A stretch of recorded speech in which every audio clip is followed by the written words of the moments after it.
नमस्कार दोस्तों आप सबको मालूम है सीरिया के जो प्रेसिडेंट है बशर अल असद, वो अपना देश छोड़ के रशिया भाग गए। लेकिन जाते वक्त उन्होंने अपनी जनता और अपने जो निष्ठावान थे उन्हें आग के हवाले कर दिया है। आग के हवाले मतलब उन्हें बड़े संकट में छोड़ दिया है। वो भागने के बाद वहां पे जो अलग अलग संगठनाएं थी जिन्होंने विद्रोह किया था, वो जन आंदोलन वाली संगठनाएं कम थी, उसमें टेररिज्म वाली संगठनाएं ज्यादा थी, उसमें टेररिस्ट ज्यादा थे और ये अलग अलग संगठनाएं अभी ज्यादा एक्टिव बन चुकी है। रील्स शॉर्ट्स बनाने के इस टाइम पे, इस पीरियड में वो सारी संगठनाएं उसके निष्ठावान लोग जो थे उनको इतने बेहाल करके मार रही है और उसके वीडियोस बना के पोस्ट कर रही है। उससे यह पता चल रहा है कि सीरिया में अभी बहुत बुरी परिस्थिति आ चुकी है, जनता बेहाल हो चुकी है। ये जो अपेक्षा थी कि तानाशाह को अभी भाग गया, तानाशाही बदल गई, पलट गई और अभी यहां पे एक अच्छी सरकार आ जाएगी, वैसे हुआ नहीं।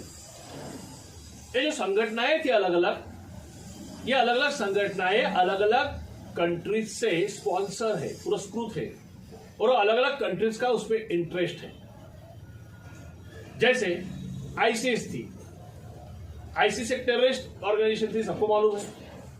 उसके बहुत बड़े बड़े जो खूंखार नेता थे उसमें एक्टिव है। उसी के साथ एक अलग संगठन थी जो वहां की जो कुर्द इस्लाम जमात है उनकी है। उन्हें अपना राज्य, अपना एरिया आजाद करना है, उसके लिए उनकी लड़ाई चल रही है, वो एक्टिव हो गए हैं। इजराइल को सीरिया का एक एरिया चाहिए, तो इजराइल ने ऑलरेडी अटैक चालू कर दिया है, बहुत बुरी तरह अटैक कर रहा है इजराइल और एक एरिया कब्जे में ले भी चुका है। तो इजराइल से भी स्पॉन्सर मिली हुई संगठन वहां पे एक्टिव है। अमेरिका से स्पॉन्सर हुई संगठन यहां पे है, यहां पे रूस से भी है, यहाँ पे तुर्कस्तान, टर्की जो कि उसके बाजू में ही सीमा है सीरिया के, वो भी एक्टिव है, उनका भी इंटरेस्ट है, उनको भी एक एरिया चाहिए। तो होने वाला है कि सीरिया का विघटन होने वाला है, सीरिया के टुकड़े बन जाएंगे। और यही बात कही थी बाबा वेंगा ने, बाबा वेंगा जिसकी भविष्यवाणियां आज सारे दुनिया में फेमस है और वो सच हो गई सीरिया के लिए। क्या कहा था बाबा वेंगा ने सीरिया के लिए? बाबा वेंगा ने कहा था मध्य एशिया का एक राज्य, एक देश का राष्ट्रपति प्रमुख अपने लोगों को, जनता को छोड़ के भाग जाएगा और फिर उस देश का विघटन हो जाएगा, उसके टुकड़े हो जाएंगे। और वही हो गया है। कौन है बाबा वेंगा? बाबा वेंगा बुल्गारिया की एक बुढ़ी स्त्री। बाबा, ये नाम जो बहुत सारे चैनल्स वाले इसे पुरुष समझते हैं, मेल समझते हैं, नहीं। बाबा नाम जो है वो वहां दादी को, आजी को दिया जाता है। तो वेंगा आजी, वेंगा दादी, मराठी में बोले तो वेंगा आजी, हिंदी में समझे तो वेंगा दादी। 1911 में उसका जन्म हुआ था बुल्गारिया में और 1996 में, 1996 में ब्रेस्ट कैंसर से उनकी मृत्यु हो गई। बुल्गारिया के एक पहाड़ी एरिया है रुपाइट करके, उस एरिया में, बेलासिक जो पहाड़ है वहां के, उसमें रुपाइट एरिया है, उसी में उनका ज्यादातर जीवन का समय गया। उम्र जब कम थी, 12 साल की, उनकी आंखें चली गई। लेकिन जब से उनकी आंखें चली गई, उनको भविष्य के बारे में, फ्यूचर के होने वाले घटना के बारे में आभास होने लगे, जो बोलती गई और वो भविष्यवाणियां आगे बहुत फेमस हो गई। तो उन्होंने सीरिया के बारे में, सीरिया का नाम न लेते हुए, मध्य एशिया का एक देश का राष्ट्र प्रमुख भाग जाएगा, जनता को छोड़ के भाग जाएगा और फिर उस देश का विघटन हो जाएगा, ये कहा था। और आगे कहा था कि बस उस विघटन के बाद तीसरे महायुद्ध की शुरुआत हो जाएगी। किसने कहा? बाबा वेंगा ने। उनकी भविष्यवाणियों में उन्होंने कहा तीसरे महायुद्ध की शुरुआत हो जाएगी, जिस तीसरे महायुद्ध में 40 परमाणु बम फेंके जाएंगे, जिसमें हजारों शहर नष्ट हो जाएंगे, जिसमें यूरोप को बहुत बड़ी हानि पहुंचने वाली है। और यह कब होगा? इस विघटन के बाद।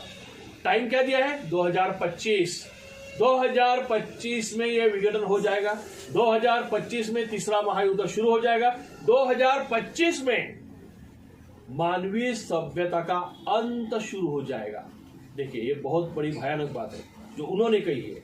2025 से इस युद्ध के बाद या युद्ध की शुरुआत से ही मानवीय सभ्यता का अंत होना शुरू हो जाएगा। लेकिन तुरंत कुछ होने वाला नहीं है, डरने की वैसे तुरंत बात नहीं है, क्योंकि यह अंत होगा उनके अनुसार 5079 में, 5079 इस साल में एक बड़ी नेचुरल कुछ घटना होगी, एक नेचुरल एक्सीडेंट हो जाएगा जिससे इस दुनिया में जो मानवीय सभ्यता है उसका अंत हो जाएगा। लेकिन उसकी शुरुआत जिस तरह से आज मानवीय सभ्यता एक अच्छी तरह से जी रही है, इस अच्छे तरह से रहने का, जीने का अंत शुरू हो जाएगा 2025 से। यह कहा है बाबा वेंगा ने। अभी बाबा वेंगा की भविष्यवाणियों को इतना सीरियसली क्यों ले? तो रीजन ये है कि उन्होंने अभी तक जो भविष्यवाणियां कही है उसमें से ज्यादातर, कहते हैं लगभग 85% सच हो गई। क्या थी भविष्यवाणियां? तो बिल्कुल नजदीक अगर आप देखेंगे 2004 में जो सुनामी आई थी जापान में, उसके बारे में बाबा वेंगा ने भविष्यवाणी की थी जो सच हो गई।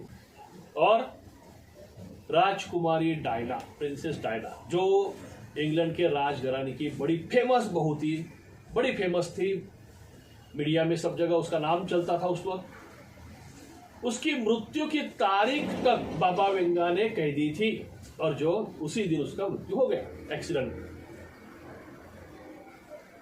राष्ट्रपति स्टैलिन, जो रशिया के एक बड़े राष्ट्रपति थे, नामचीन थे, उनके भी डेथ की तारीख बाबा वेंगा ने बोल दी थी, उसी वक्त हो गई।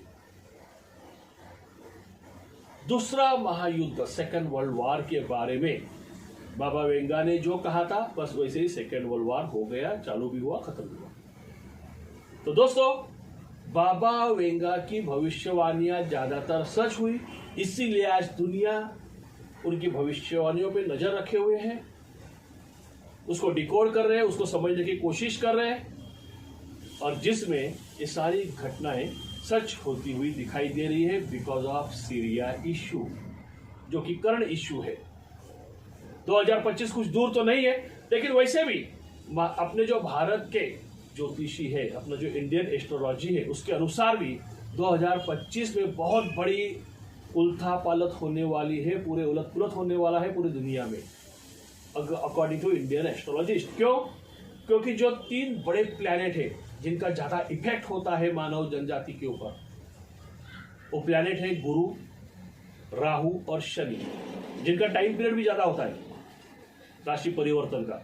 ये तीनों राशि परिवर्तन करने जा रहे हैं 2025 के मार्च से लेके मई तक, और मार्च के एंडिंग में सारे प्लैनेट्स की रचना कुछ ऐसी हो रही है कि जिससे बहुत बड़े बड़े जो एस्ट्रोलॉजर है उन्होंने कहा है कि मार्च एंडिंग से लेके मई तक बहुत बड़ी उलट-पुलट दुनिया में होने वाली है, और बहुत जल्द ये तक कहा है कि तीसरे महायुद्ध की शुरुआत हो सकती है या तीसरा महायुद्ध पीक पे पहुंच सकता भी है। अलग अलग ने अपनी अलग अलग राय रखी है। लेकिन सीरिया में जो विघटन होने जा रहा है, ये जो विद्रोही थे, लेकिन विद्रोही के नाम से ज्यादातर टेररिस्ट वहां पे एक्टिव थे, वो कारण बन रहा है, ये विघटन का कारण बन रहा है तीसरे महायुद्ध के लिए, और वहीं पे दुनिया को आहट हो रहा है तीसरे महायुद्ध का।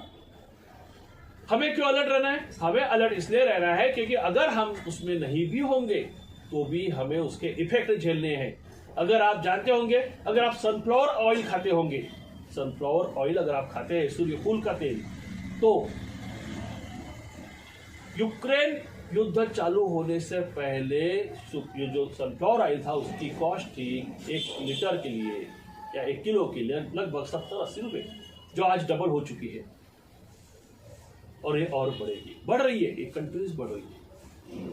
यूक्रेन सबसे ज्यादा ग्रेन सप्लायर भी है पूरी दुनिया के लिए। व्हेट, गेहूं जो हम यूज करते हैं वो वहीं से आता है। अगर वहां पे ज्यादा बड़ा इश्यू हो गया तो वहां का गेहूं आना बंद हो जाएगा, गेहूं की कीमतें बदल जाएगी, और गेहूं की कीमतें बदल गई मतलब मैदा, आटा, सबकी कीमतें बदल गई, मतलब चपाती से लेके ब्रेड से लेके पाव से लेके बिस्किट से लेके सब कुछ, सबके प्राइस बढ़ जाएंगे।